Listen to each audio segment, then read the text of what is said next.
Hello my dear students, how are you. ये देखो exercise 1.5 का क्वेश्चन नंबर 3 है ये। और इसमें क्वेश्चन है कि सिंप्लीफाई करना है।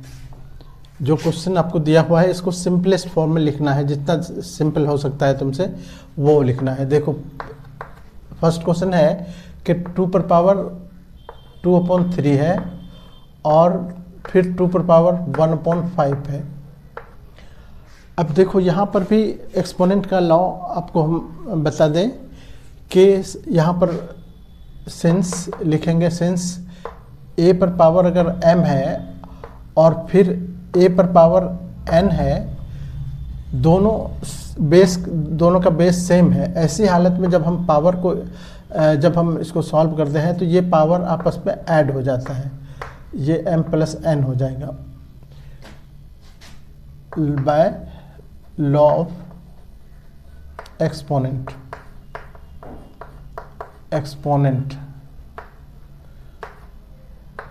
कह सकते हो कि घातों के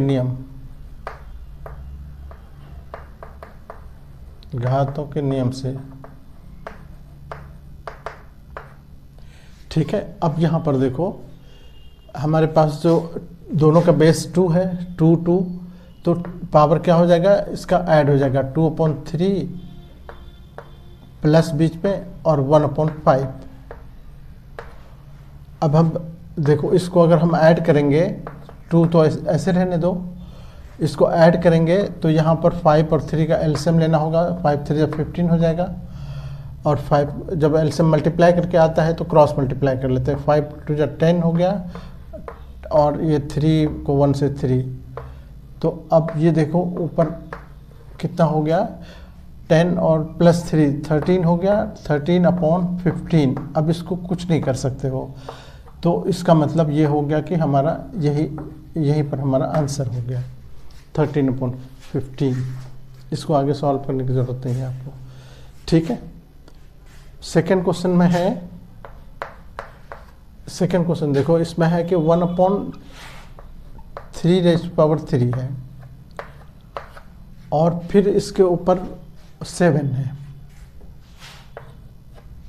ठीक है, तो जब देखो ये 1/3 है तो इसको सबसे पहले तो हम इसको कर लेंगे कि 3 पर पावर -1 करके -3 करके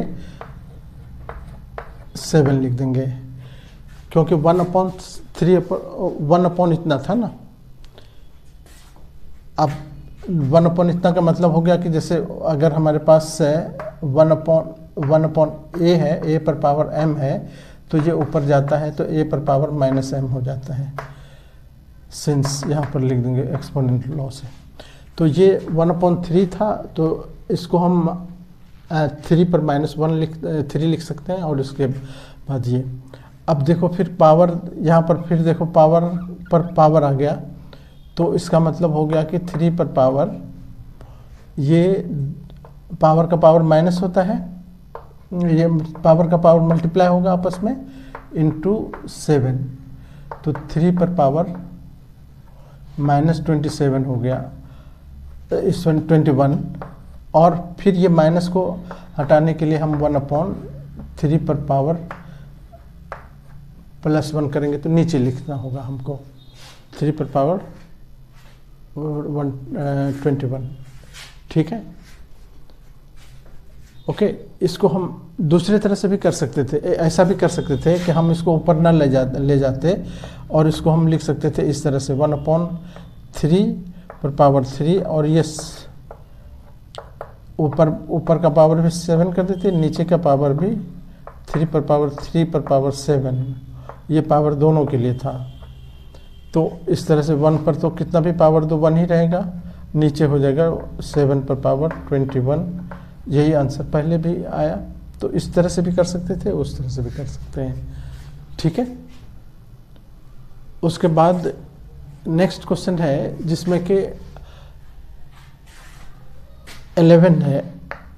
थर्ड क्वेश्चन देखो, 11 पर पावर 1/3 है, 1/2 और 1/4, ऊपर 2 है नीचे 11 पर पावर 1/4, तो फिर वही करेंगे हम, ये 11 पर पावर 1/2, फिर इसको जब ऊपर ले जाएंगे तो ये हो जाएगा 11 पर पावर -1/4।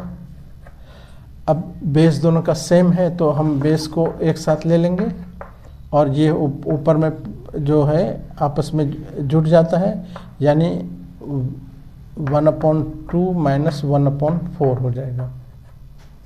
देखो बेस दोनों का सेम था, जो यहाँ देखे ऊपर देखे बेस सेम रहने पर ये जुट जाता है।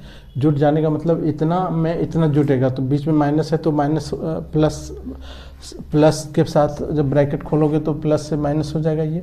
तो अब ये हो गया 11 और ये 1/2 में से 1/4 माइनस करोगे तो 1/4 बचेगा, है ना। ठीक है, 98 में से 54 घटाओगे तो कितना बचेगा, 54।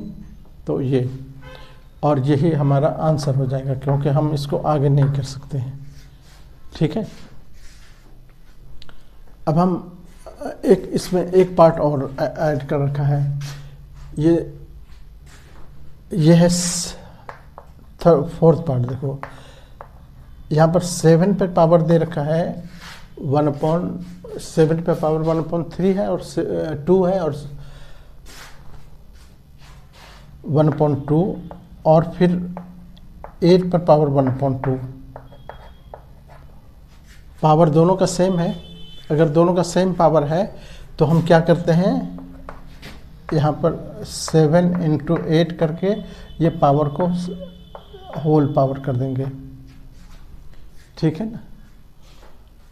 यहाँ पर भी आप एक्सपोनेंट का लॉ लिख सकते हो कि सिंस a पर पावर m इंटू b पर पावर अगर m है, दोनों पर सेम पावर है तो हम इसको लिखेंगे ab पर पावर am, ये बाय लॉ ऑफ एक्सपोनेंट। ठीक है, ये सब चीज़ें बहुत बेसिक चीज़ है, बहुत क्लियर रखो इसको। अब यह यहाँ देखो क्या हो जाएगा, 8 7 या 56 हो गया, 56 के ऊपर 1/2। अब इसको कुछ नहीं करो, छोड़ दो, यही आंसर हो गया 56 पर पावर 1/2। ठीक है, ओके।